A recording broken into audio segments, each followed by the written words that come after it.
Ladies and gentlemen, the session will now begin. Please take your seats.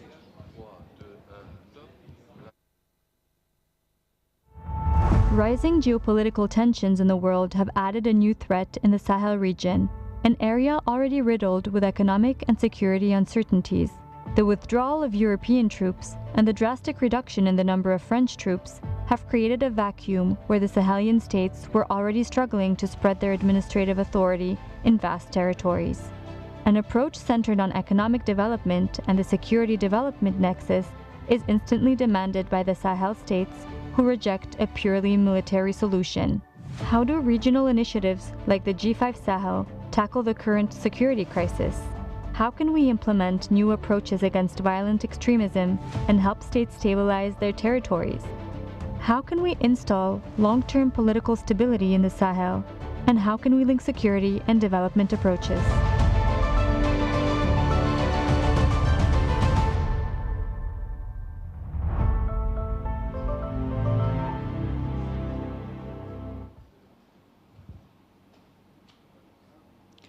Ladies and gentlemen, please welcome to the stage our moderator for this session, founder of Odouaka Mimo Coaching and Consulting, Odouaka Mimo.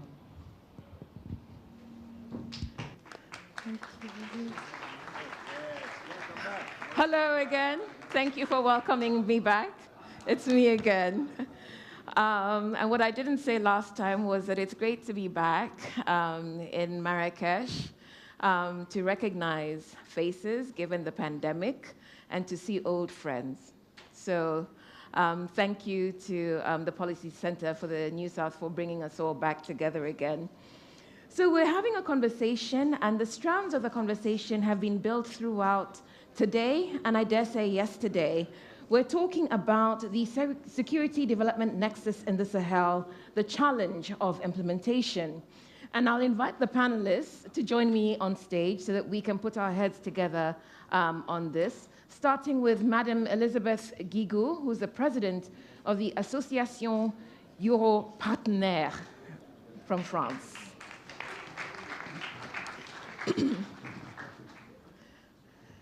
Next up, I'd like to call Bashir Ouedraogo, who's a senior advisor for the Sahel and Power Africa with the Tony Blair Institute.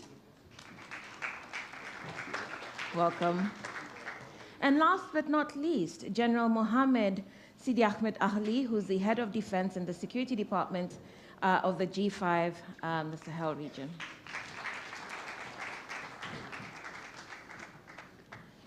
Panelists, welcome. Now, we all know that the security crisis in the Sahel is a global threat. We're feeling the effects beyond the region. A recent UN report confirmed what most of us, and I dare say everyone on this panel has known all along, that there's been an over-reliance on military responses to conflict at the expense of other drivers of insecurity, such as climate change, which we were discussing before the break and which the panelists referenced as a link to conflict, food security, migration, and displacement. And so that's the thesis from the UN. To what extent, I'll invite you panelists, to what extent does that accurately reflect the current situation in the Sahel at the moment? Madam Elisabeth, yes. Merci beaucoup, Madame. Thank you, Madam. So I'm a French speaker. First of all, we all know that we cannot have any security without development, and there's no development without security either. So it's important to take stock of the security disaster in the Sahel. It should not be underestimated by any means. This is a region which is very vast, much larger than Europe, where there are no borders, which is very populated, marked by a number of desert regions where populations can move without much control. And as such, it is a region where it is very easy to hide and also to hide heavy weaponry. So this is the geographical context. Furthermore, terrorism has further spread, a lot more in favor of the Libyan crisis.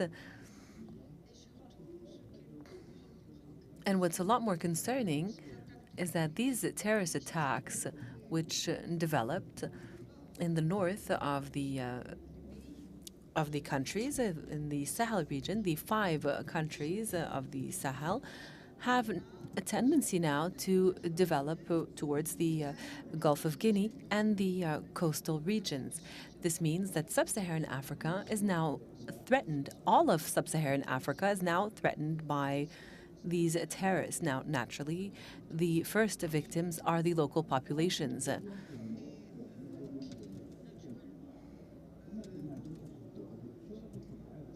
Who are naturally hungry, who are attacked, and there are hundreds and hundreds of victims and deaths.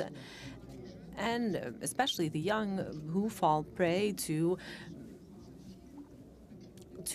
organized crime and terrorism due to unemployment and many other issues. So following this situation, there have been some interesting initiatives.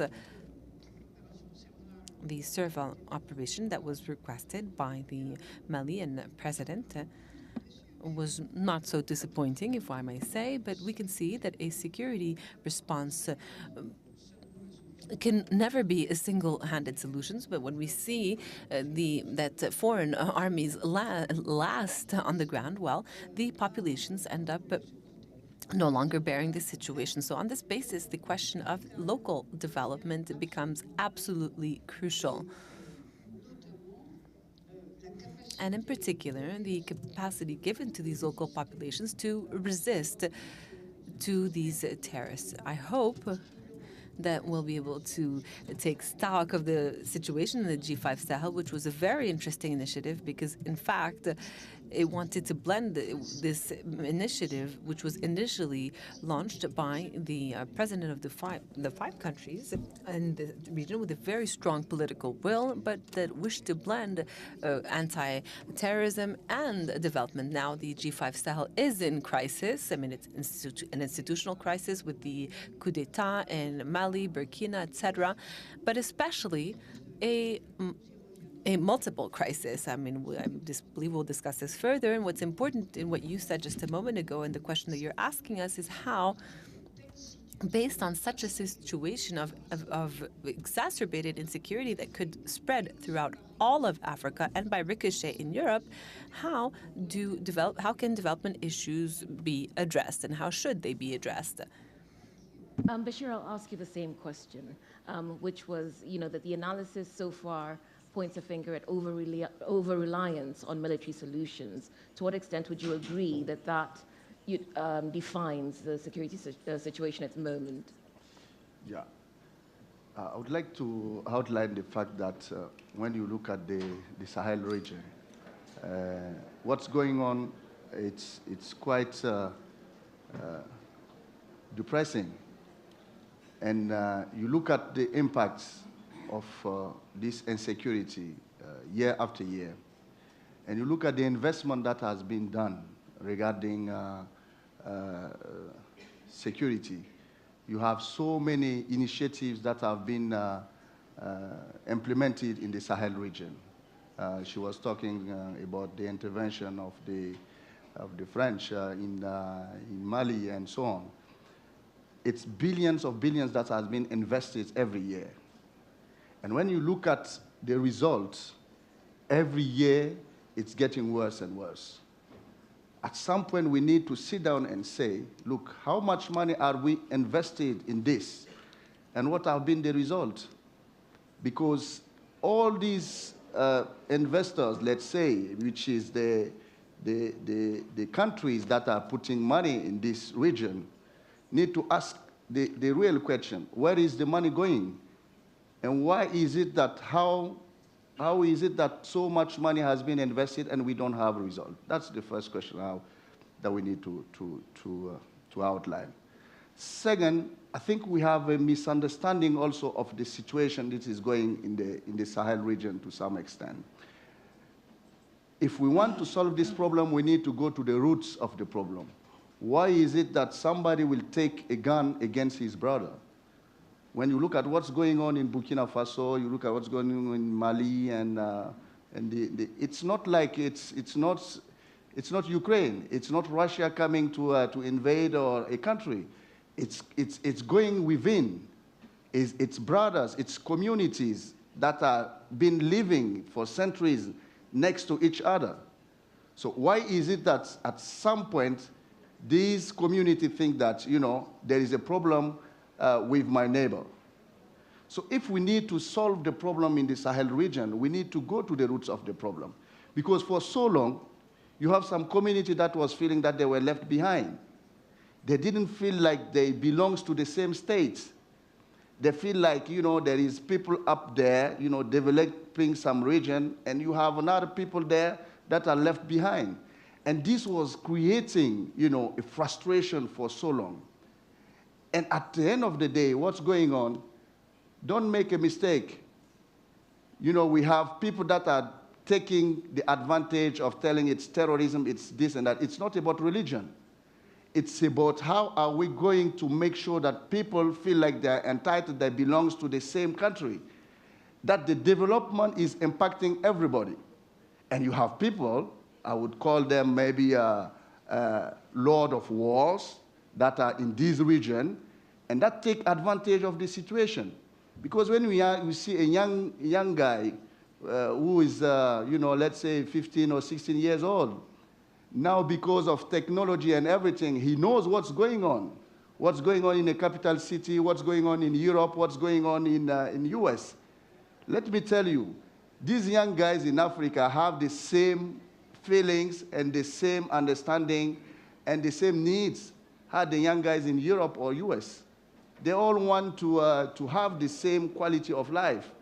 So when they realize that, there are some people that can have this quality of life, and we cannot, so they feel like there is something somewhere. And these people that take advantage of the situation will tell them, look, you don't belong to this. Take a AK-5, take a Kalashnikov, and then attack this and that. And they feel like that's the easiest way to go through the ladder of getting, to some extent, to some level. So we need to really look at this and say, do we have solutions? Yes, we do have solutions. Because when we look at the money that have been invested in the region, when we look at the amount of money that has been flowing in this world, the world has never had so much money than before. And you look at the results, it's getting worse and worse. So we need to ask this question. Are our policy matching with the current situation and with what's going on the ground? Is it that we really care about what's going on and what's going to impact the population? Because at the end of the day, it's all about delivery. Are we really delivering? Are this money being used wisely? Because when you look at the region where we don't have a factory of ammunition, we don't have a factory of guns, nothing. But the war is going down there. Who is flowing with the arms? Who is giving, who is injecting this and that? And we need to follow this route. I was on a panel last time and I was explaining what happened before 9/11 and after 9/11. After 9/11, you have seen that we went through the pockets of those people that were investing and giving money to the terrorists and all these criminals. We went really hard to their pockets. Look at our Sahel region. Who are the one who is financing? Because if we want to solve the problem, we need to go hard to the pockets. Who is the guy who is giving the money? Where is these lord of war? Who are they? I think we can identify them and start going hard to them. And then also we need to look also at the roots of those who are, financing and giving guns to this and this situation. Like what she said, the situation in Libya created a big problem because we went from people that couldn't have access to some quality of arms, to some level, to those people that are really well, equipped. And I would say that this has been really the trigger to the problem.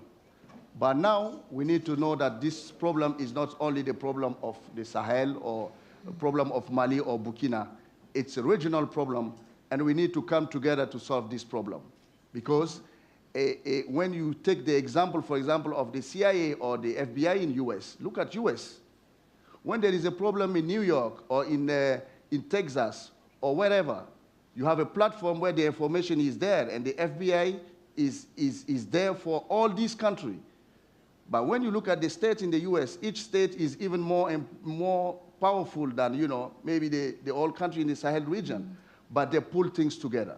So we need to start solving this problem, because it's not going to be the solution of each state. It's going to be together. And we need to find a platform where we are going to develop that and allow people to have the information, so that if there is an attack in Burkina Faso and they want to flow to Mali or to Niger, so that we all know what is the route that they took and how to deal with that. And we can do that. We have satellites. We have so many things. And maybe we can come to that. And also, the next is not just to set up the problem, it's how are we going to solve it. And I do think that we have solutions. And maybe for the next question, we can go in deep to the solutions of this problem. Okay, I'll come to the general now, because you're the military person on this panel. And the analysis is that there's been an over-reliance on military methods in terms of the response to the insecurity in the Sahel. Your fellow panelists, in a roundabout way and with lots of questions, seem to be agreeing with that analysis. Would you agree with that, that there's been too much focus on military interventions?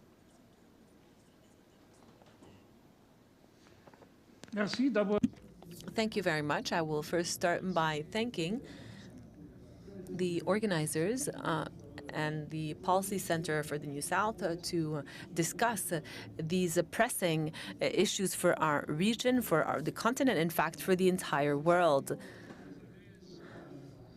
I'm all the more comfortable discussing this topic because I am indeed head of defense and security at the G5 Sahel, and that I've supported this phenomenon since its birth in the army, and then as an officer in charge of planning and design of the response within a regional organization dedicated to this. And in fact, this nexus, with a focus on this nexus of security and development, I would like to discuss some of these affirmations to say that this phenomenon did not begin with the dismantling of Libya, nor with the collapse of Libya. My country, Mauritania, was attacked since 2005. From 2005 to 2009, we were under attack almost daily. We have complete shipments that have been imported. We have regular attacks.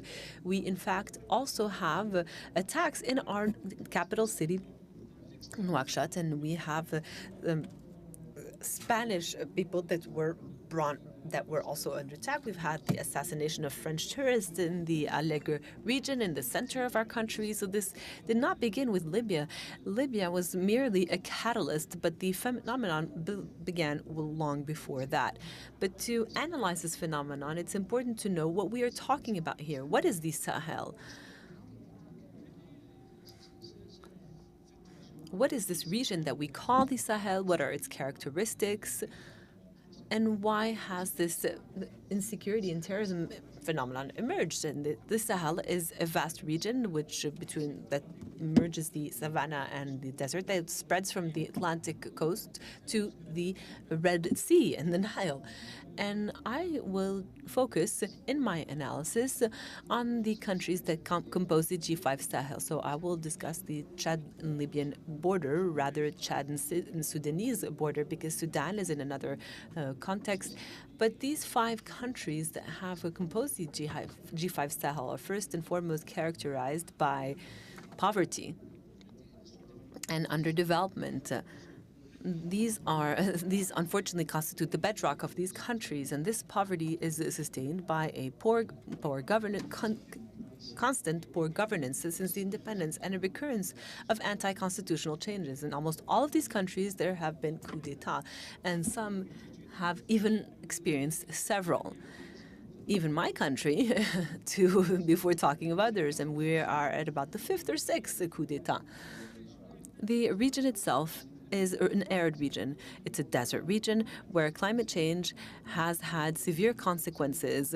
This is a region where the sedentary and nomad populations intersect, where there is a Arab and Muslim civilization that intersects with an African civilization from the savannah. I mean, this is a civilization of the major African empires, because this is also the region of the major African rivers, and it is around these rivers that the biggest African empires were built, and that the main African societies have developed and created the history of West Africa. This is also a region of great hope, because there's great potential. When you see the Malian Empire back then was the richest country in the planet with its gold production. When we see today the list of minerals in this region, it's absolutely fabulous. From gold to oil, gas, fish. It's absolutely incredible, but unfortunately there is an underdevelopment and this endemic under exploitation, and this is coupled with a very young population. In short, it's 5 million square kilometers with 80 million inhabitants. That doubles, its population doubles every 20 years. This means in 20 years we'll have 160 million inhabitants, and whose 60% are aged under 30.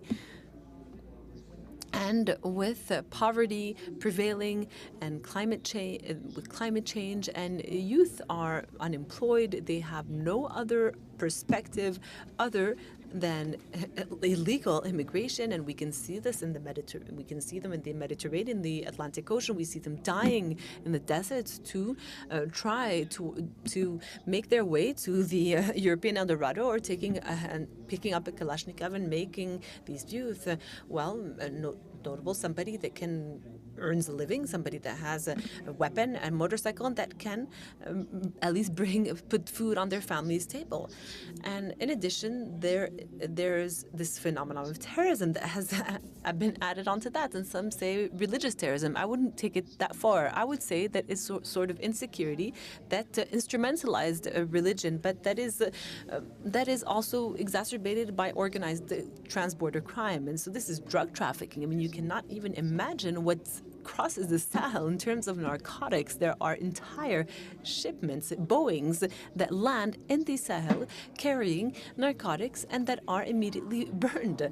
This means that the plane is worth nothing compared to the drugs that it carries. There are whole shipments of drug shipments that go all the way to the Mediterranean or the Red Sea. This just goes to say, I mean, there's also human trafficking. There's weapons trafficking, munitions trafficking, cigarettes trafficking, and even of medicinal products. So this is a region where there's a coupling of terrorism that is also fueled by all sorts of trafficking, and where this is a land where there are no states. 75% of these territories, well, there is no state. The state has abandoned them. The state does not have the means to occupy them, and the terrorists, occupy them and occupy this land. And when to say that the Sahelian lands can be occupied, that's absolutely not. Only international aid, only international action can help the situation. And this is why the 5 countries that conducted this analysis of the situation said that they cannot face the situation individually. They said that they wanted to create this organization, which is a G5 Sahel. And this organization is eminently based on development. And if in my organization, we have 3 development departments and 1 security and defense department. There's a governance department, bearing in mind that governance is important for us. There's also an infrastructure department, and this is why infrastructure is important for us. There's also a resilience and human rights department that's extremely important for us as well. And finally, there's a defense and security department. It is true that my Security and Defense Department has taken the lead given the situation and given the urgency. However, this G5 Sahel has also brought upon a major international solidarity, bearing in mind that the Nouakchott Donors Conference, we were promised the $3 billion that we are still awaiting. Unfortunately, this has also opened appetites, and we have been submerged with new organizations that I'll only mention, for instance, the Coalition for the Sahel, the Alliance for the Sahel, the P3ASWO, that are sort of funnels to capture financing and redistribute them elsewhere. The G5 Sahel is today in crisis with the coup d'etat in Mali and with the anti-constitutional changes, not to mention any states. And there's a big difference between the current leaders of Mali and those and what happened and the French leaders. There's a lot in what you've just said in terms of giving us an overview of the Sahel, an intimate understanding of what's taking place there. But what I'm also hearing, and I suspect the audience would agree with me, is a huge frustration.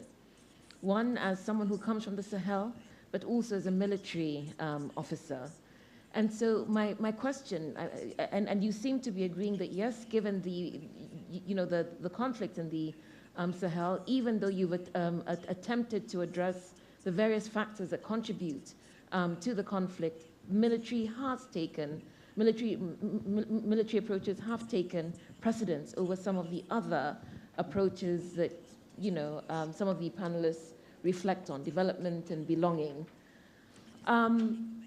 The UN Secretary General talks about the urgency of international coordinated breakthroughs in response to the crisis in the Sahel.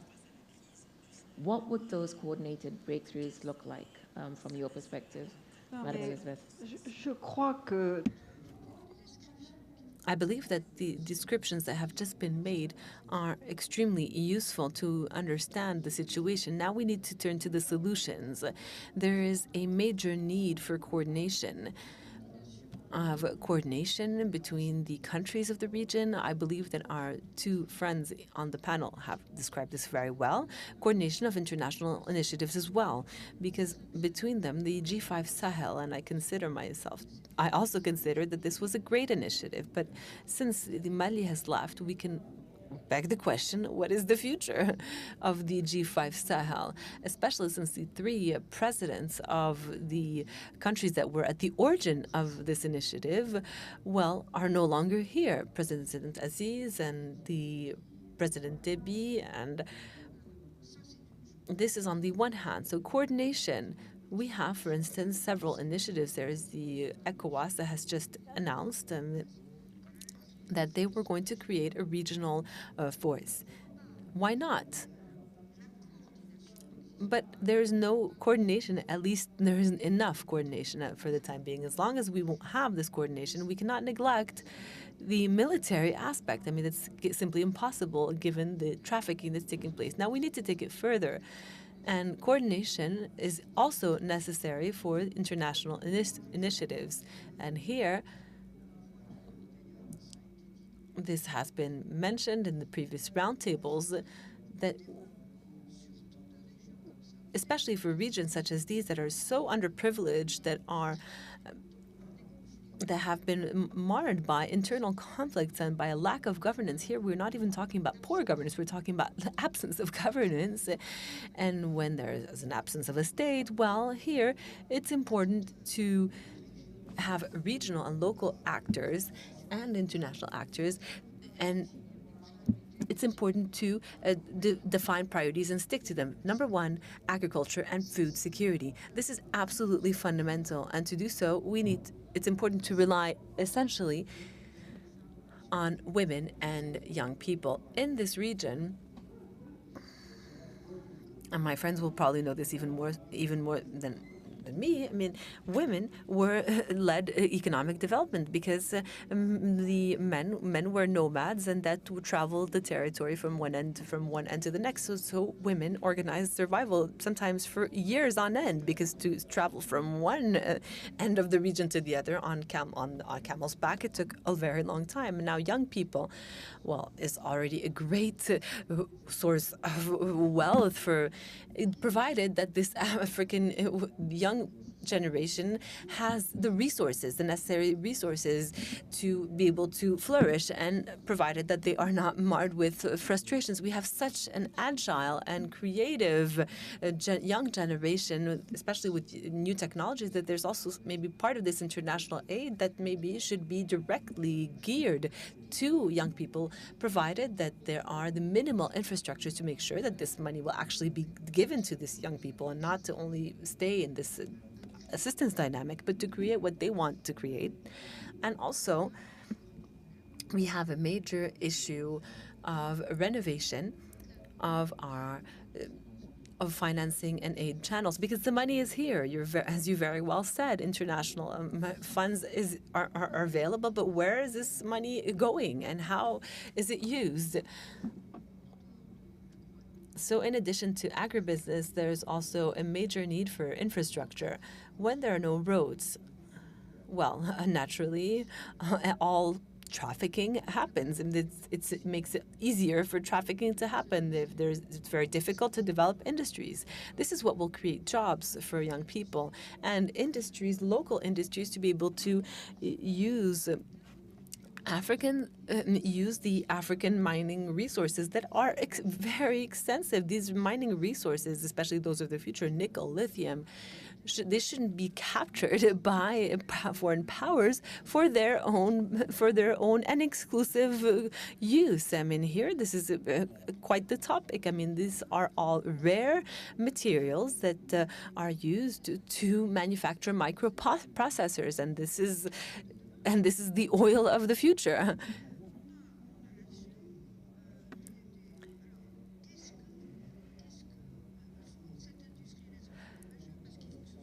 So the Africans need to be the ones to benefit from this value added, given that there's no processing of these raw materials. Everything is exported, and the value added goes to the other powers. What concerns me, especially nowadays with the Ukraine war, would be for Europe to turn away from the South. So far, the European Union has always been more attracted by the East than the South. I mean, it's the Eastern rather than its Southern neighborhood, and the situation is worsening because the center of gravity is moving towards the East. It would be absolutely terrible for our common interests, and what we obviously need to try to do is to create a new partnership between Europe and Africa. And so obviously Europe cannot have any monopoly. It is obvious that other powers are here and realize that Africa has a great potential as long as it's properly used. But in all honesty, I believe that in Europe there are a majority of Europeans that are realizing that for their own interests of Europeans, it's in Europe's best interest to review its cooperation with Africa. It's important to organize a real partnership and meaning, for instance, to handle migration issues, and not to do so in a shocking manner, just like we've had seen through recent examples. This means that we need to organize together economic partnerships to ensure that this value added is shared in all areas. This also means that we need to together develop culture, knowledge, training.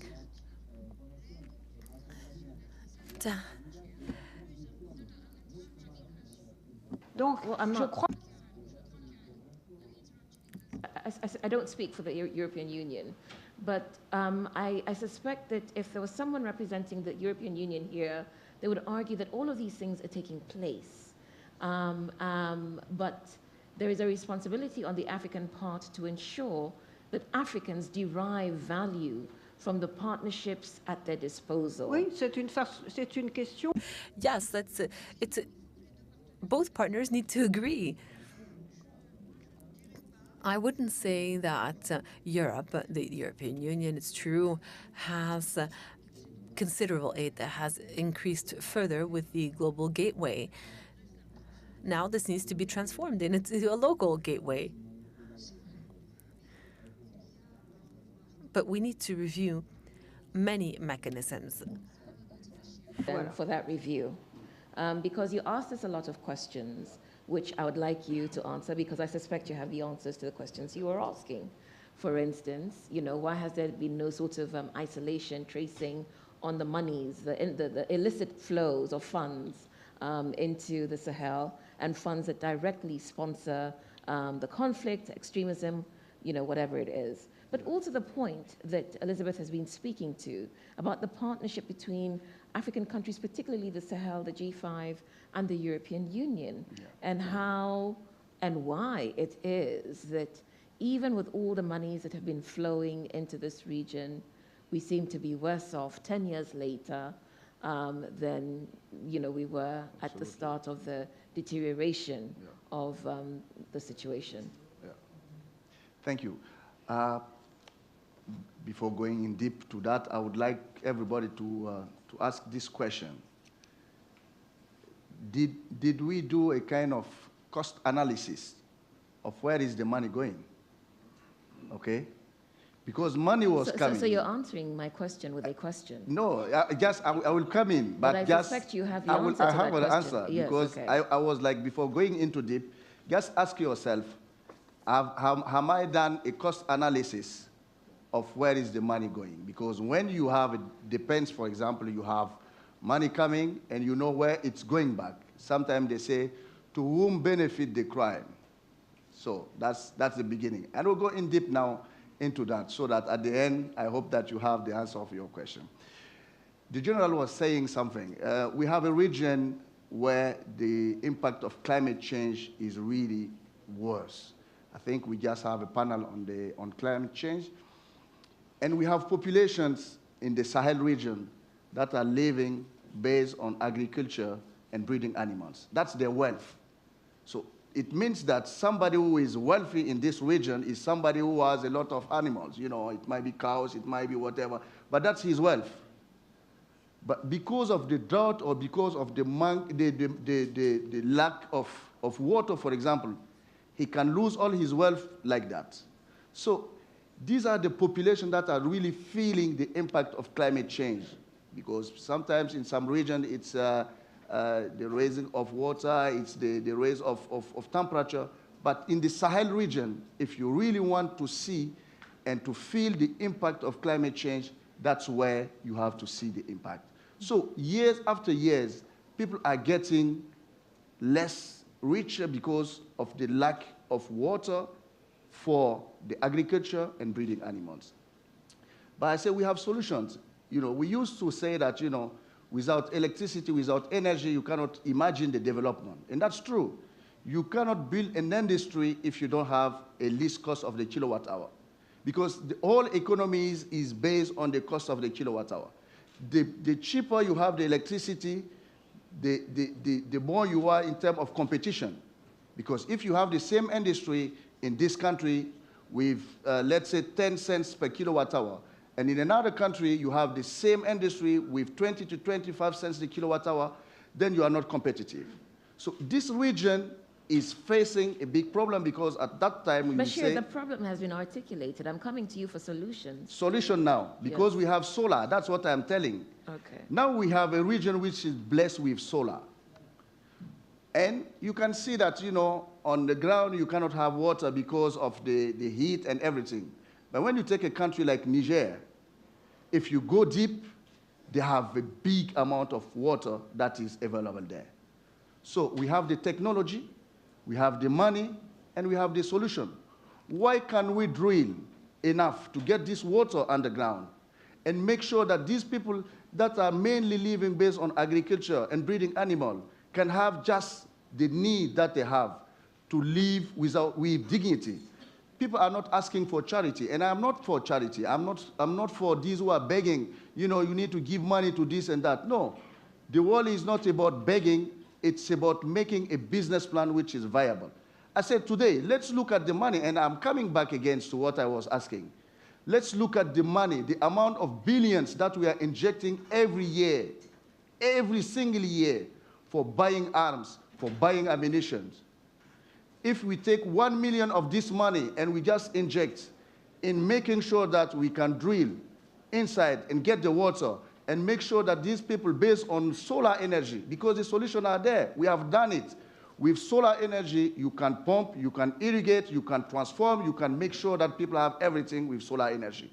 So it's not like we are living in a world where we don't have solutions. We do have solutions in the Sahel region, because in 2015, you will have 500 young guys in that region, in the whole Africa, that will be coming in the job market. So we can start already bringing, you know, solution for them, so that they will start, you know, living decently and make sure that we get them out of this poverty. So that's one of the solutions. But Bashir, the previous panel talked about political will. Yes. And so what you're telling us, therefore, is that the solutions exist. It exists. Everything happens. There's money, Absolutely. there's technology, Absolutely. there's underground water. So why is there no political will to resolve the problems in the Sahel? It's coming against to those who have the interests. And that's the beginning of my question, okay? Why is it that, you know, we pump enough money into arms and buying planes and so and so? These people that are attacking Mali, Burkina Faso, Niger, they are not coming with sophisticated missile or sophisticated planes and so and so. No, they are coming with motorbikes and AK-5 and Kalashnikov and a couple of, you know, trucks and stuff like that. While our armies, they have tanks, okay? They have armed tanks, they have helicopters, they have everything. But then, guess what? Year after year, these guys are still, you know, gaining, you know, in terms of territory. So we need to ask ourselves some questions. Who's benefiting from us?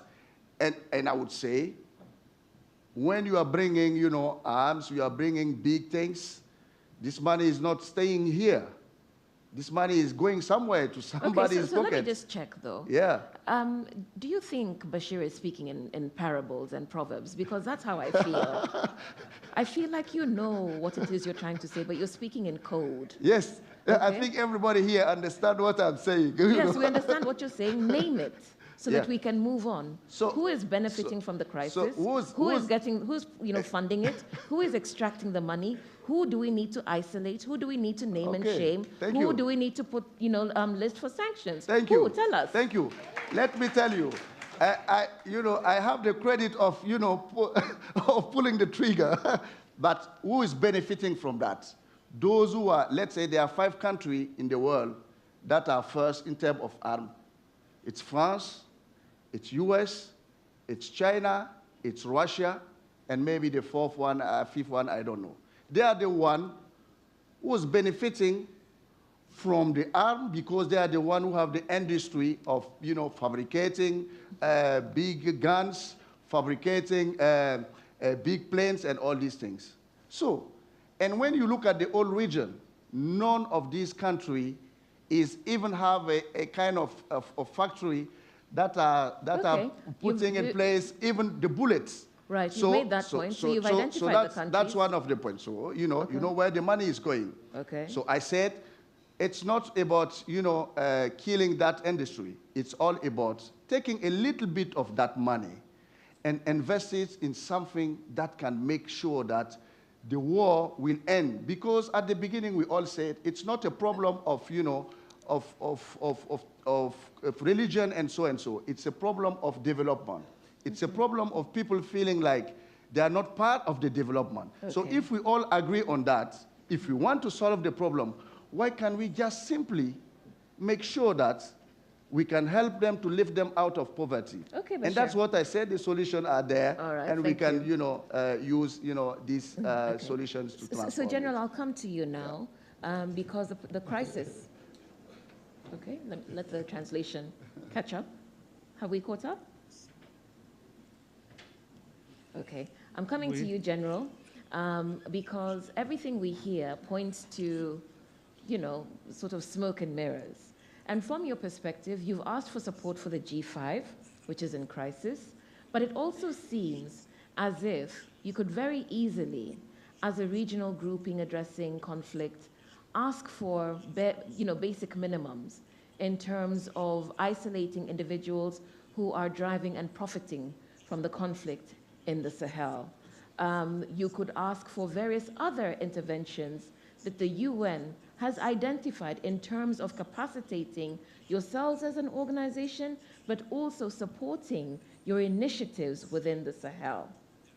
Are these things possible? If they're not, what stands in the way of achieving these?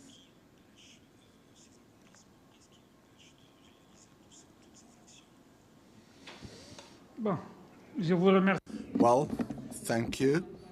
And let me refocus back on the subject at hand, i.e. the initiatives, our own initiatives to be able to eradicate the problem of underdevelopment and terrorism in the region.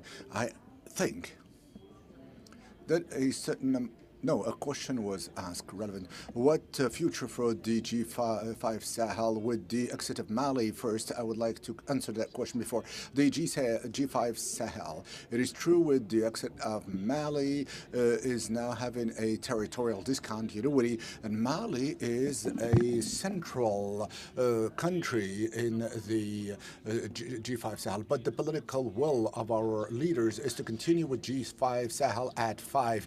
This is why here too, they haven't really decided, they haven't convened to me to agree on that it's going to be a G4. And we hope, of course, to have again, Mali in the G5 Sahel, because there is no room for it other than the G5 Sahel. The problem of our G5 countries has no room that is as important as it is in the G5 Sahel. We have African Union, I mean the organization of ECOWAS, etc. And I'm telling you, you all know that they have really did not accept the exiting of Mali. So, of course, they do not recognize a regional organization. ECOWAS does not neither recognize it, even if 3 countries of the G5 Sahel are part of the ECOWAS, do not recognize the G5 Sahel as a regional organization and cooperate in a very symbolic and from afar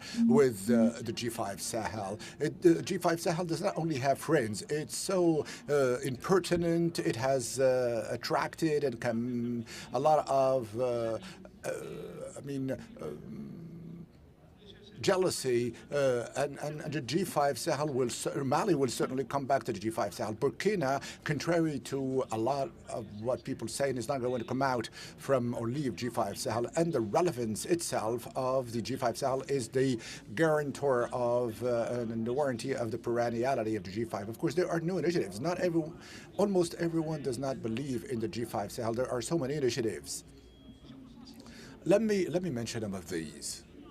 The African Union did promise to us for some time now 3,000 men in the G5. We are not waiting for these 3,000 men this year or the next time, of course. And I think the tourists are here and haven't really fled the area. And also the ECOWAS has created an anti-terrorist and anti-coup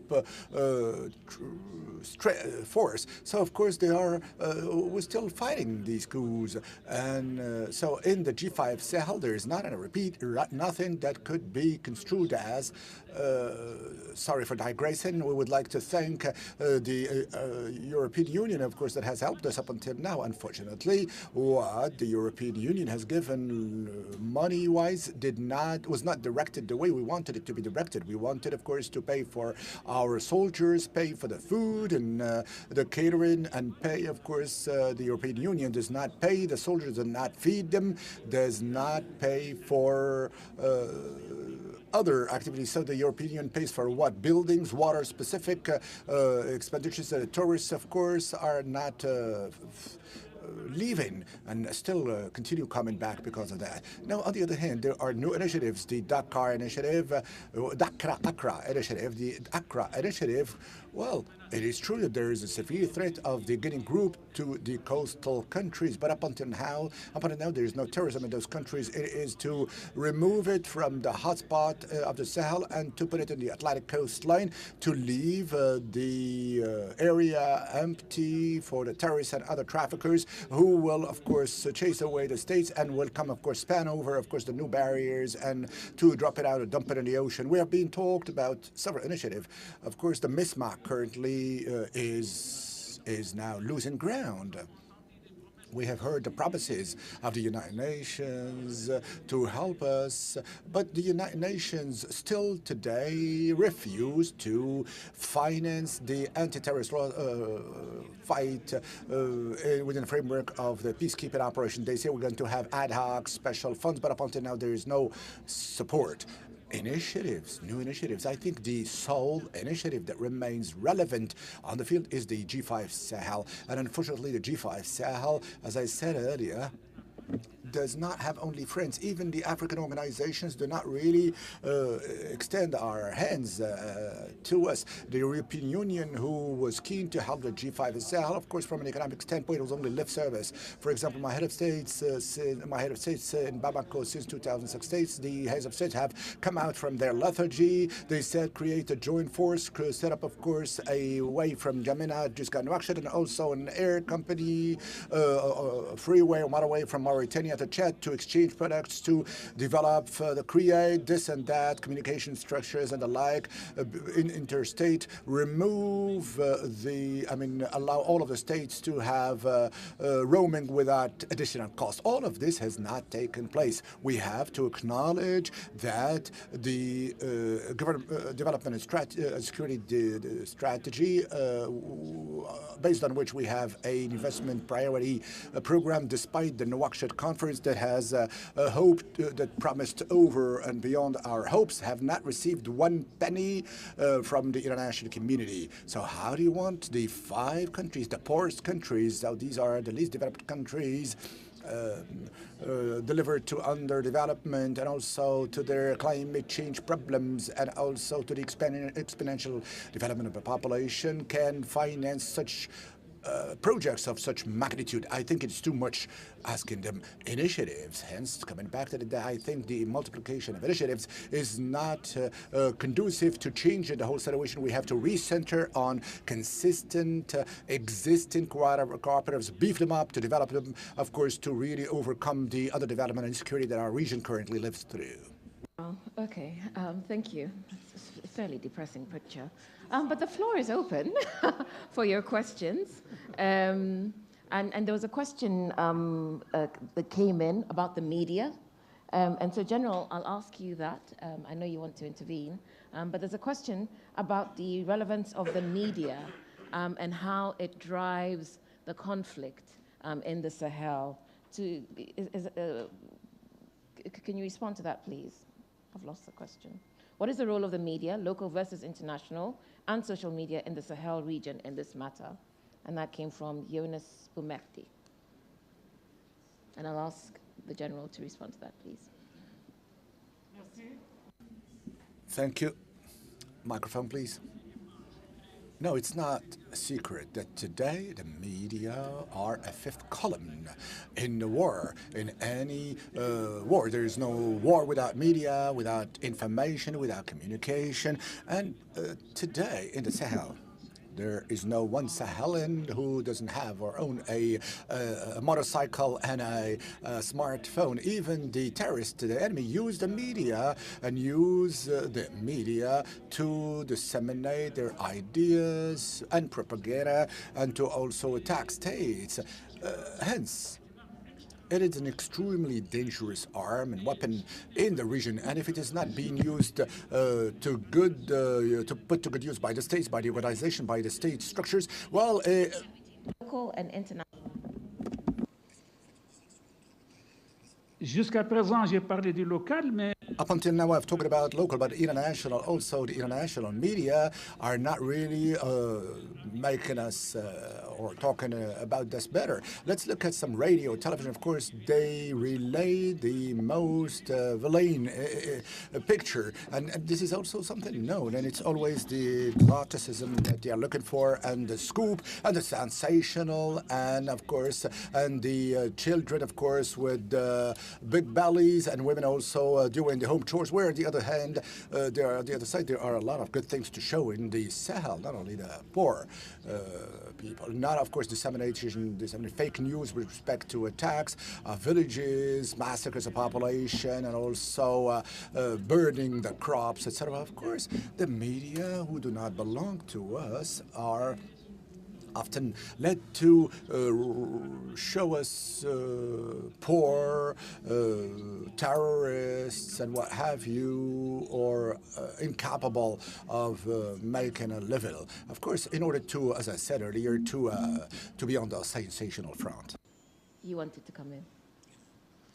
Oui, enfin, I do concur with has been said about media. There is a lot of misinformation that are being organized now, to use the theme earlier, organized by one foreign power in particular, that who is responsible for the war in Ukraine, and which reads specifically because it's been given or mentioned, who really from the horse's mouth, whereby Europe is now held responsible for the worsening of the situation, whereas up to and including the European sanctions are accountable, would be accountable of the worsening of the non-export of cereals to Africa. It's not the European sanctions that are to be held accountable for, but it's the war in Ukraine, which is initiated by a country we all know. Now, non, mais c'est la Russie qui est responsable de la guerre d'Ukraine et qui organise à travers une milice privée qui s'appelle Wagner, n'est-ce pas? Voilà. Alors, puisqu'on parlait tout à l'heure des actions maléfiques de puissances étrangères, ben, il y a quand même une antidote qui tombe sous le sens à ça, c'est que les pays africains, pris isolément et ensemble surtout, puissent s'organiser pour résister. Sorry, we're struggling with the translation. Donc, l'organisation, la gouvernance. We don't have translation. Something. There is translation, madam. There is translation. If translation are responsible for the underdevelopment or non-development of the Sahel countries, then there is a simple a solution on that, is that the African countries of the Sahel and around take charge of their own interest, both on military and on development, organize themselves to cooperate so that they can, talk in a more, in a better situation towards those foreign countries. What has been done? Not much. There are international institutions. The African Union has made remarkable progress, I think, remarkable progress. There are the G5 Sahel. I hope you will continue, of course, etc. But we need Africans to organize themselves more than they have done until then, and to do that inside each country, those countries together, and to talk in a, on a system of equality with the European Union, members of the European Union, and other foreign countries, so that then maybe, but that remains to be done. Okay, sorry. We have 17 minutes, so what I'm going to do is gather as many questions as we can so that you can respond to them. And, oh, wow. The democracy is not working. Yeah, I started on with this side last time, so I start on this side. Okay. So if we start here, As you can see, we're managing time, so please be brief. Thank you. Thank you very much indeed. Thank you for the showing us the fact, particularly who is benefiting out of this and where the finance goes. But what is being done locally, particularly, ECOWAS is really known, one very strong regional mechanisms to deal with it. And also, this is, by the way, very similar to the one we have in Horn of Africa as well. So what's being done, particularly on those individual countries, so as to deal with this? By the way, it is not really African problem alone. Its origin goes back, as we said previously. However, what is being done here as an African-led solution to deal with this? Thank you very much. Thank you. Thank you very much. And my question is related to the implementation of the United Nations integrated strategy for the Sahel region of 2013. I remember this visit by the Secretary General of the UN, the World Bank, African Union, and that made a commitment of about $8.3 billion US, and there was an agreement, a 10 pages agreement, and that agreement started the implementation. What happened to this agreement?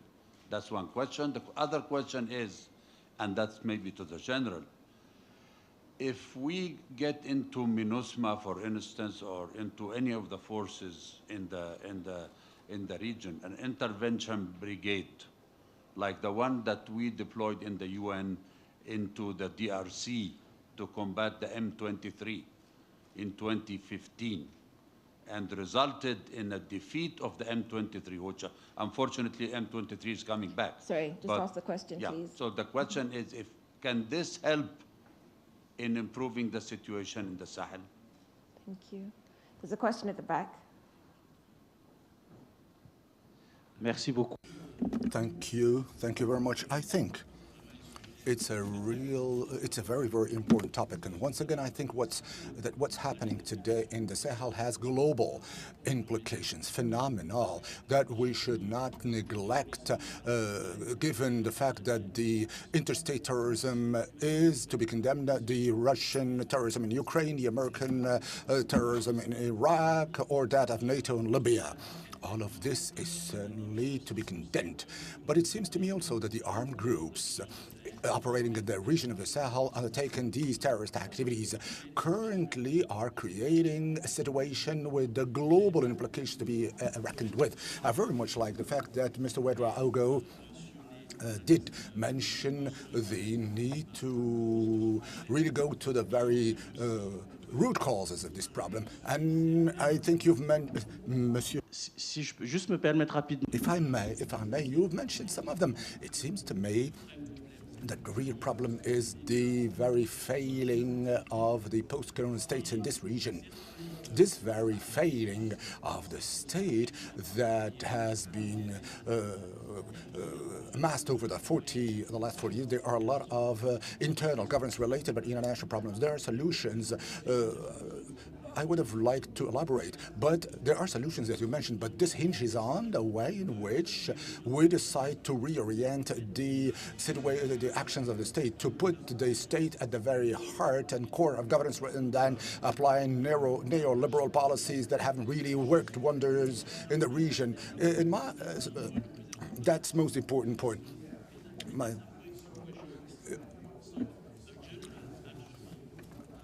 Mentioned that other organizations in the region are not collaborating with the G5 Sahel. So I am wondering if, at the first place, the question is not to wonder why did we create the G5 Sahel when we have already ECOWAS? Okay, thank you. Oh, sorry, yes, go ahead. My question is to Mrs. Guigou. Very quickly, what is the current situation that you are taking out from the present and the current past situation? Thank you. Merci beaucoup. Thank you very much. It's not a question, it's more of a comment. I think there comes out from all of these discussions that the problem of terrorism is the corollary of the failing of the states, failed states. This is an important question to be highlighted, and that the solution will have to come out from the very renaissance of these states that are failed states. Second, it's been also pointed out that the problems originate from the individuals who are operating in those states. In other words, it is the indigenous persons from the countries who know exactly where the arms come from and where the funds used to have these weapons and how these arms are being disseminated and in the region, and the necessity to have a state that can oversee, control the movements of these arms. And before I finish, the question of governance and that of leadership are a recurrent theme. Because the poverty we're talking about, let's not forget that there are poor African states which do organize their intel services and organize also their military services. And hence it's not, in my opinion, a poverty-induced problem, but it's an ill organization-induced problem from the leadership and organization. Thank you, Blair Glencourse from the Accountability Lab. The lack of political will stems from the role of the military in politics and in the economies of the countries of the Sahel. Could our panelists give 2 or 3 concrete suggestions for how we remove the military from politics and economics in the region? Thank you. And this side, finally. Yes, the gentleman here, and then the gentleman at the back. Thank you. you. Then we'll come to you. I'd like to direct a question particularly at General Mohammed and Bashir, also with a hat of former minister. I think everybody's touched on the fact that there's huge problems of miscoordination. There's a huge amount of pledged money that never appeared. So we're at 10 minutes. What's your question? Yeah. So, and a huge bunch of resources that have appeared.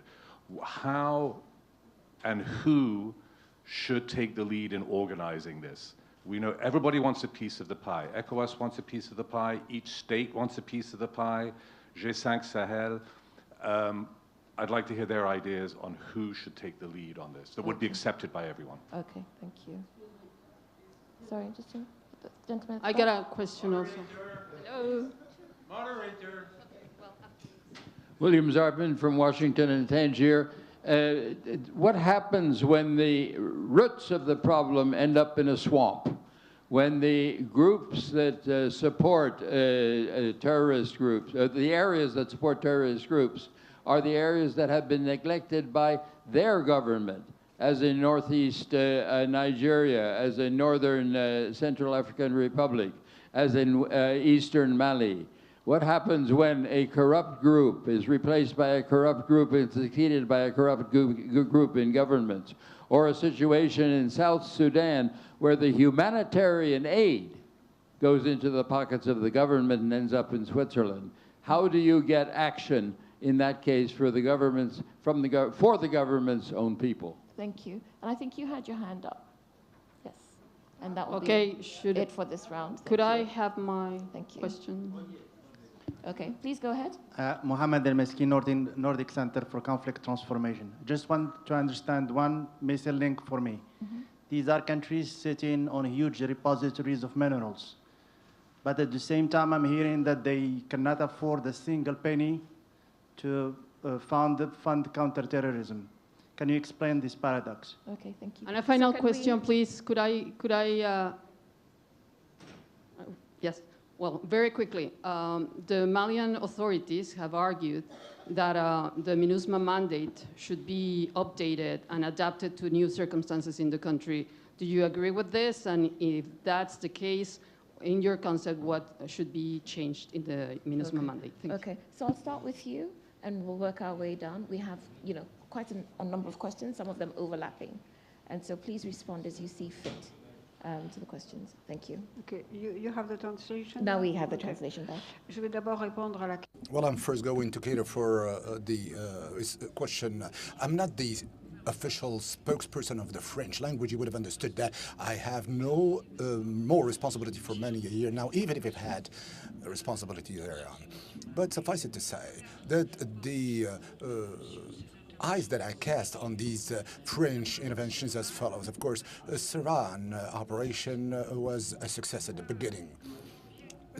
In January 2013, when France acted at the behest and request of the Malian then president, who was, of course, threatened to be killed by axe, and he's called, of course, an extreme urgency. Both the France and the United Nations, both of them.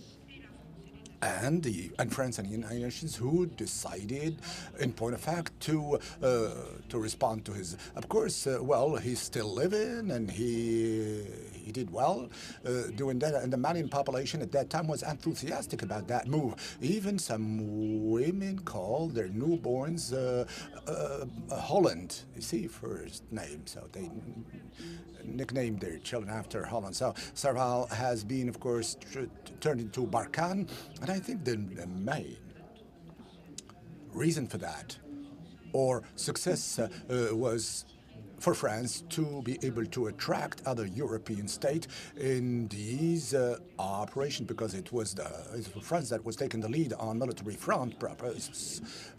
Properly speaking, we've lost the souls of 53 soldiers, much important also other casualties, and I'm not talking about the fatalities of the Malian army to start with and of the armies of the other Sahel countries.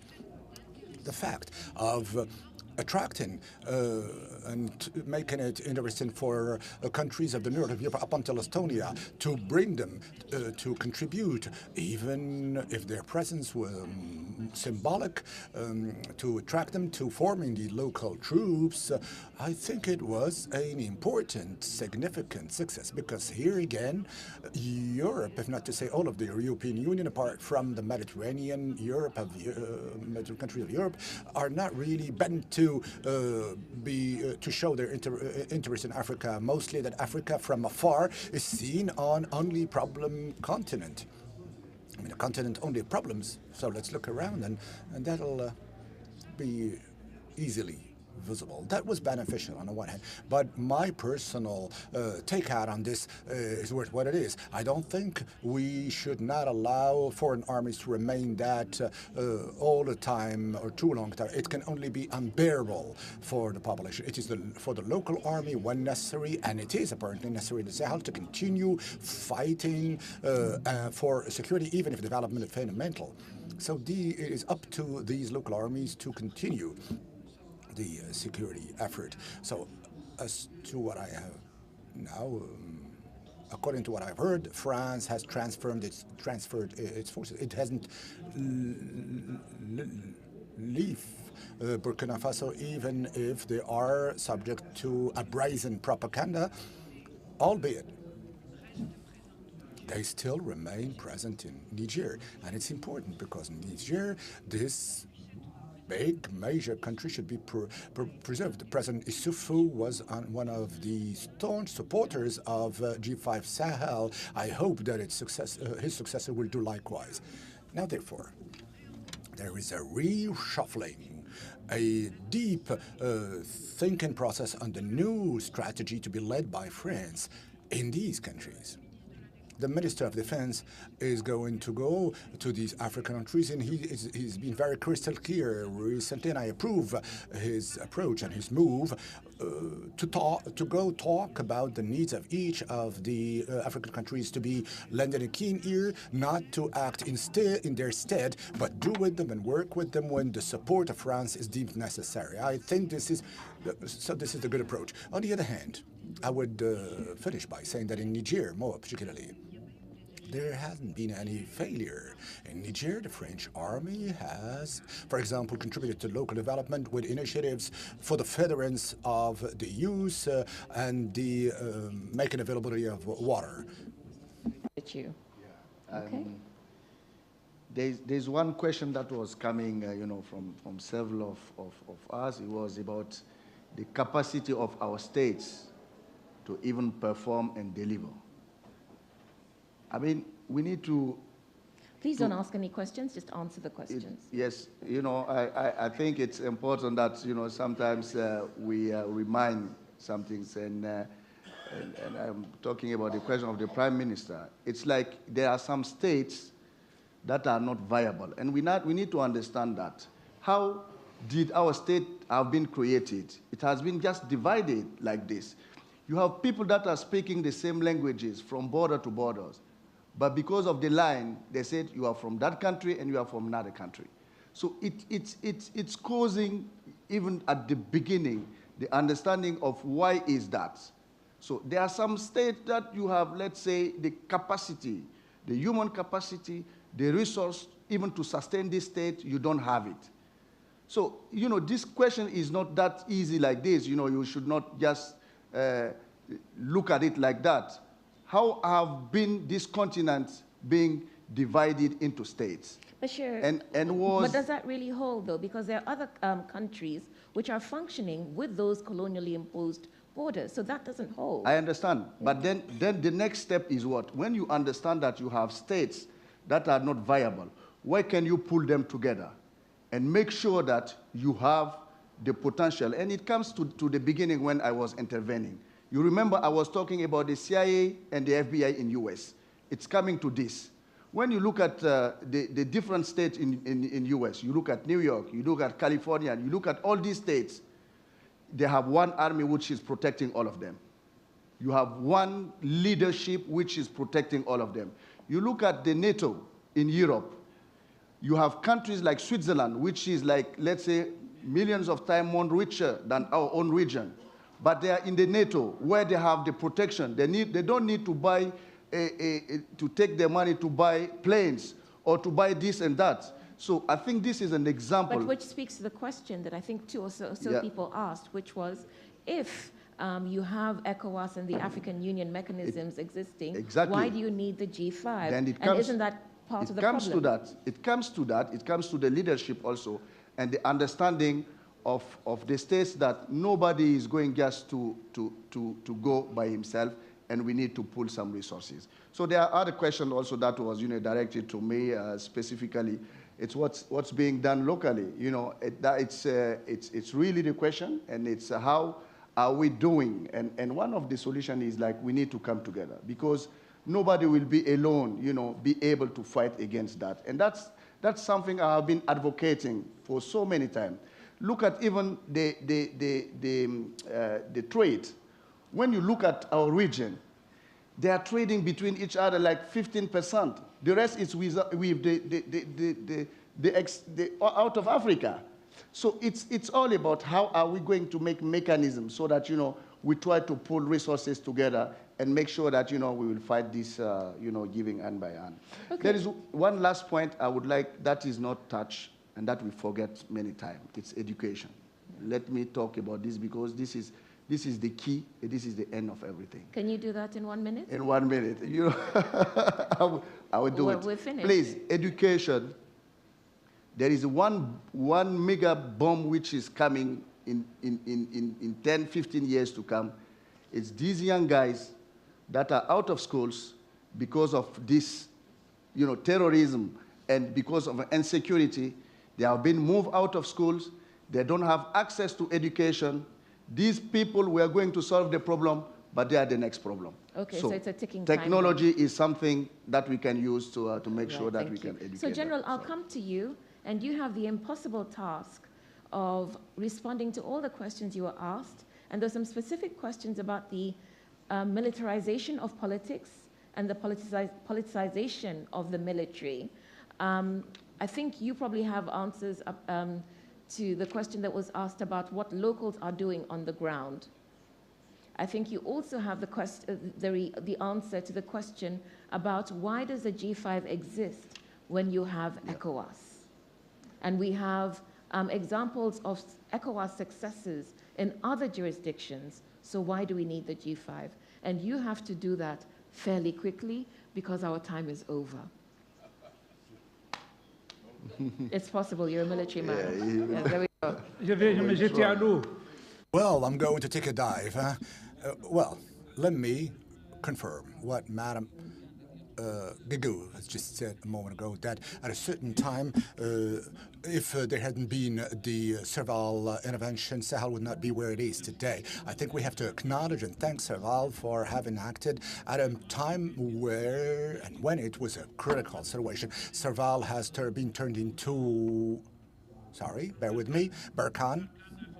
Barkhane has done what it can do. They lost soldiers, but the political situation has changed in the region. And I'm telling you that the 5 founding members of the Sahel, there's none of them in power. They've changed it all. So when we change the whole situation, when the political differences come uninvited, when there are more than divergences than convergences, other political situations are created. Now in Chad, Niger, and Burkina Faso, Barkhane is more powerful. So maybe we'll find solution otherwise. The G5 Sahel and the countries of the Sahel do need international solidarity and do more particularly need the solidarity of their traditional partners, the likes of France. It's a country with which we speak the same language, with whom we've been working for quite a long time, and a country we understand, and they understand and more than others. This is why France was the leader of the cooperation in the region. Unfortunately, the political divergences and contradictions, unfortunately, take the upper hand. And this is what happened. Exactly. We are not losing hope. We are making headway. A question was also raised as to the strategy and the policies of the United Nations of the Sahel. I'm not well versed. I'm not well versed in the strategy of the United Nations, but I think that SINS has also suffered from the multiplicity of strategies of there is a UA-led, UE-led, Sahel-led strategy. There is no organization that doesn't have any strategy for G5 Sahel, and I think that the United Nations strategy has been diluted or less soul in all of these strategies, and we don't have money that really hold away today.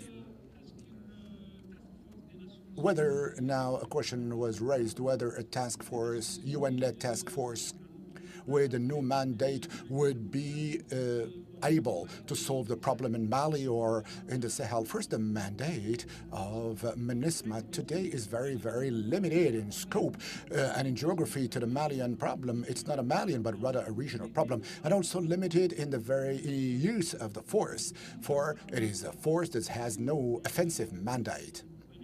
Hence, it cannot solve the problem. It doesn't have the wherewithal. But I don't think that a foreign power hailing from the United Nations may solve the problem in the Sahel. It's only the Sahelians that really can solve the security and military problem in the Sahel. But these Sahelians do need support. They need frank support in armament, technical means, liquid. But of course, we do have them. We do have too many and very good quality arms. But now, of course, bring in task force. Because if we continue, our hosts will not be happy with any of us on this panel. It's been a very rich panel, as you can hear, dealing with very deep, intractable issues, and beautifully done by our panelists who've been generous with their insights. So General Sidi Ahli, Bashir Ouedraogo, Madam Elizabeth Guigong, thank you very much for your time. You've been a fantastic audience, and I'm sorry that we did not have time for this very important conversation, but there's dinners, and there's tea, and there's coffee, and I think there's dancing tomorrow or something of the sort. So hopefully, outside of the plenaries, we can address some of the questions that went unanswered. Thank you so very much for your kind attention. Thank you.